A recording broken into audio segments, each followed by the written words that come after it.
Ayan, ito na po. May action na po ang LTO para dito sa nangyaring ito. Panoorin po natin.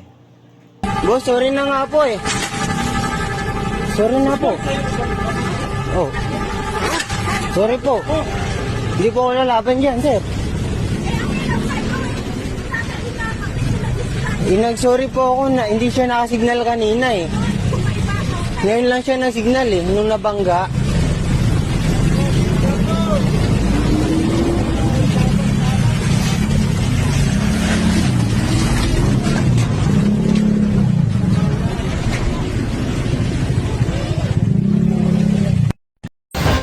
Binawian ng lisensya ang driver na nasangkot sa away kalsada sa Valenzuela noong nakaraang buwan.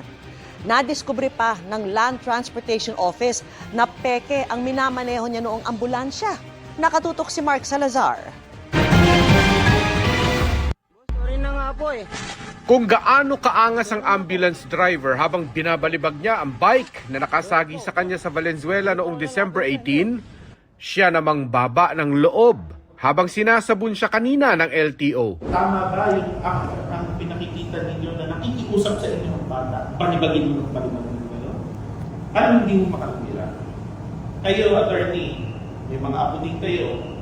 Kita nyo naman, di ba? Sana man lang yung kliyente ninyo, nauunawaan niya yung ginawa niya. Talagang matanda niya ako, ito lang ako. Pero, pinagsasabi. Salamat po, yun lang. Kasi talaga kung kapag hindi po natin gagawin ito, walang tigil, paulit-ulit po ang mangyayari. Huwag pong gano'n. Ang violent behavior ng driver na kuhang-kuha sa video na ipinakita ng LTO ay sapat ng dahilan para tuluyang i-revoke ang kanyang lisensya.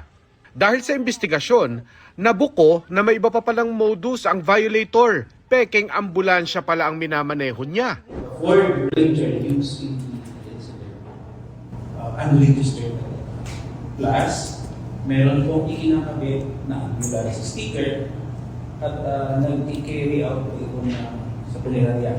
It appears during the interview that this is used by private. So therefore, this is subject for impoundment. With the guidance of our Assistant Secretary, we will impound it. Tumangging magbigay ng pahayag ang driver, batid ng LTO na maraming iba pang peking ambulansyang naglipa na. Sa totoo lang, marami po akong nakikitang ganyan. Meron pong mga individual na nagpapanggap na ambulansya at nilalagyan nila ng blinker tapos bumabiyahe. Minsan ginagamit nila sa negosyo nila. Kaya kami sa LTO, hihigpitan din namin yan. Titingnan namin yung mga individual na gumagamit ng ganyan na illegal. Kaya po nagkaroon kami ng desisyon na i-impound po yun dito. Kasi bawal po talaga yung ginawa nila. Maging mahinahon tayo. Wag natin daan ang init ng ulo at gumawa tayo ng aksyon na ikapapahamak natin, ikatatanggal ng lisensya natin at ikakaso natin. So maging mahinahon tayo. Para sa GMA Integrated News, Mark Salazar. Nakatutok, 24 oras.